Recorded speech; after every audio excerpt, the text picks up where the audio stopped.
Sup fuckers, I'm back. Yes, I actually am still alive. Sorry I haven't uploaded anything for almost a year. Been busy. Quantum mechanics is hard. Since I last did a tank video, we've seen complete overhauls of tank balance, new ammo types, and a different ammo system that allows you to bring more types of ammo but less in total. So let's find out what's good, what's trash, and what you should and shouldn't do with each tank in each matchup. Make yourself a drink and get comfortable, because we'll be here for a while. And this will be the first of 3 parts, with this video focusing on grounding our knowledge of tank ammo, before moving forward with a tank tier list and a full gameplay guide. Gun breach, yes. Obviously we're all familiar with the universal armor-piercing shot. This couldn't be simpler. It's just a big shaped ball of steel that smashes into things at high speed. This is the cheapest ammo type and available for all tanks. It has average penetration, deals fairly heavy damage due to its large size and weight, and it performs reasonably well at longer ranges.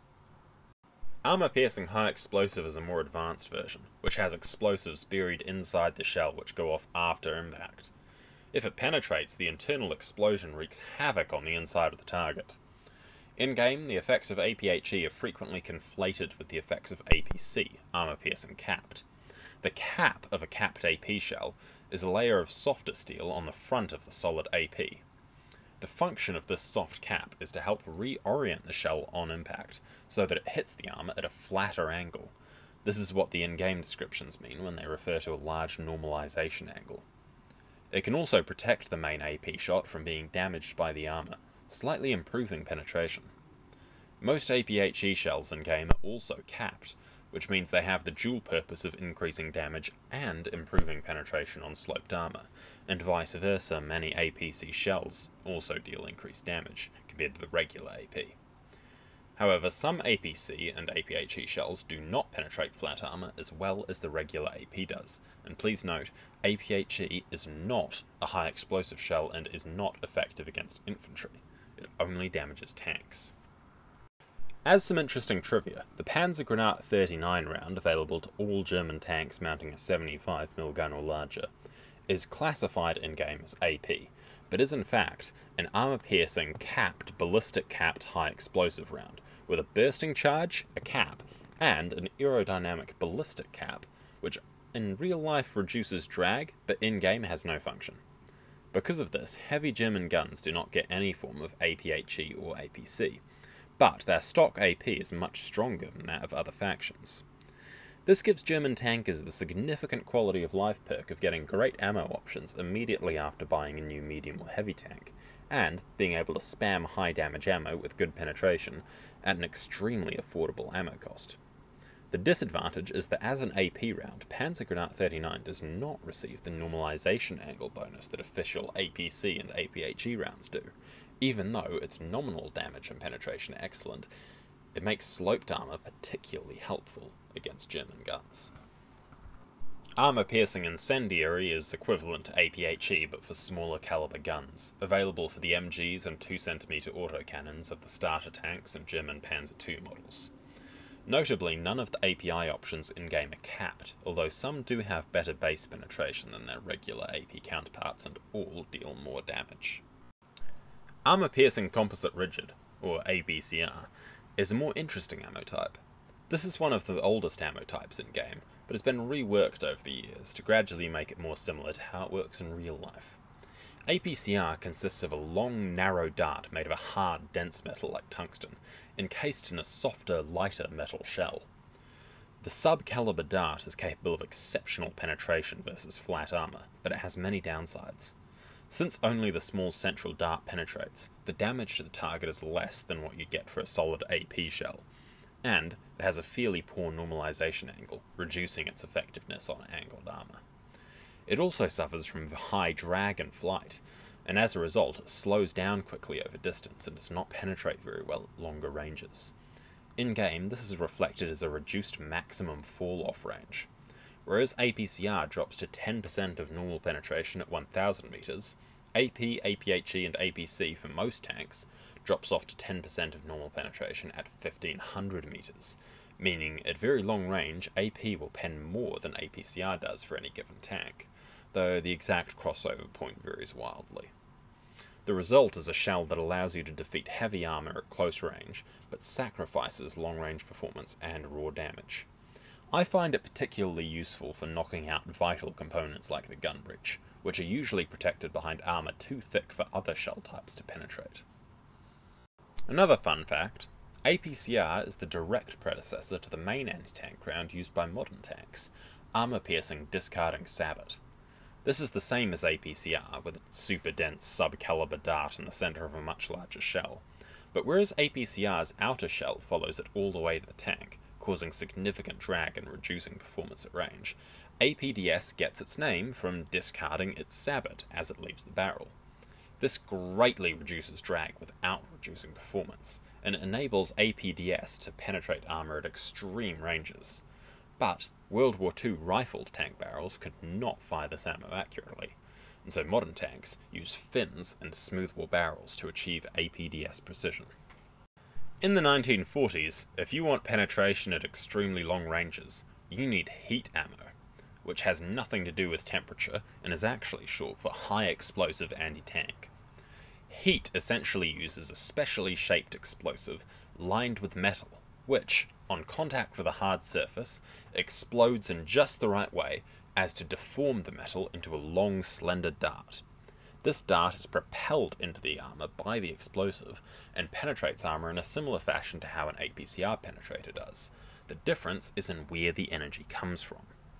In APCR, all the energy comes from the speed of the projectile, so at long range, as the projectile slows down, effectiveness is reduced. Since heat uses the power of an explosive to propel the penetrator into the armour, the effect is the same at all ranges. This makes heat most useful as an ultra-long-range sniper round that can damage enemy tanks at ranges where kinetic ammo, like AP and APCR, is no longer very effective.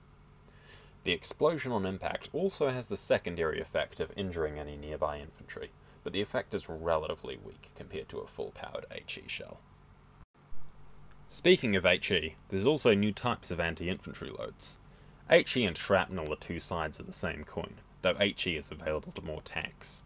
Compared to HE, shrapnel deals less damage but spreads farther, making it less likely to instantly kill but more likely to wound.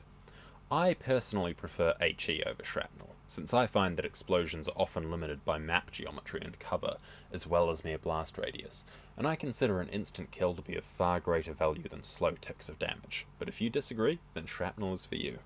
Perhaps more interesting is the new incendiary smoke ammo. I'm not going to sugarcoat anything, this is a meme shell. It deals a tiny amount of damage to infantry and produces a thick white screen of smoke that is difficult, but not impossible, to see through. The ammo is only available to a select few tanks, and the smoke screen dissipates after just a couple of seconds, making it difficult and expensive to maintain, as you can't simply fire a shell and then go do something else. You have to almost constantly bombard an area in order to keep it cloaked. Incendiary smoke has two main uses, and both of them are fucking stupid. Either shake and bake with a buddy, with one of you blinding the enemy and the other moving in for the kill against a helpless opponent. Yes! We did it! We did the shake and bake! Sort of. Or simply generate so many particle effects that your target's game crashes, buying you valuable time to capture the objective while they're busy throwing their keyboard out the window. In practice, this ammo is almost completely useless. You can't protect friendly tanks or yourself, since the enemy will simply MG scan you and hit you anyway.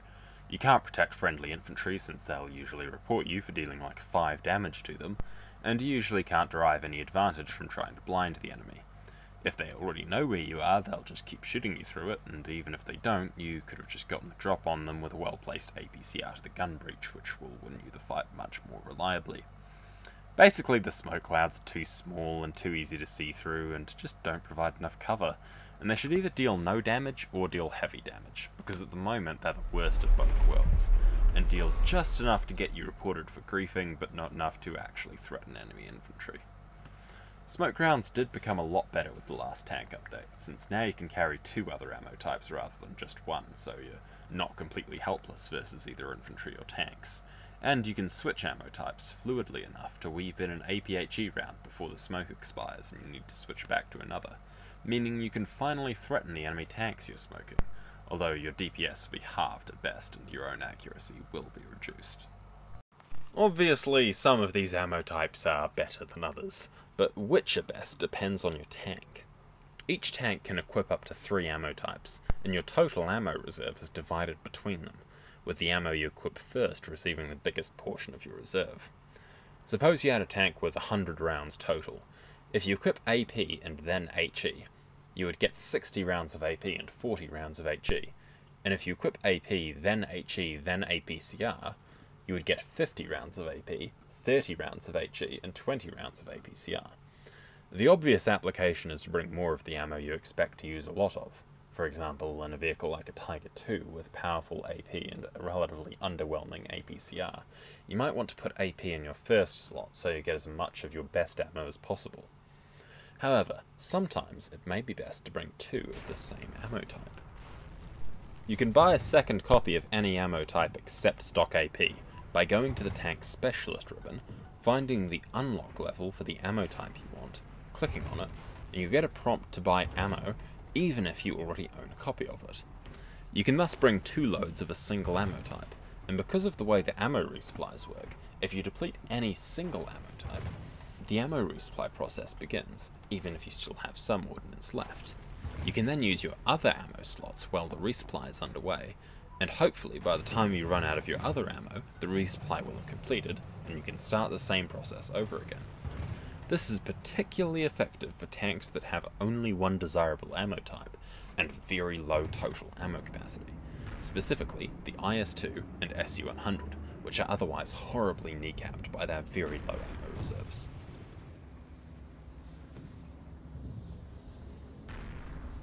With that, hopefully very helpful information, we have all the background information we need to discuss the tank meta in the next video. I'll be on it as soon as I'm happy with the results, whenever that actually comes to be. And if you want to see that when it comes out, make sure to subscribe.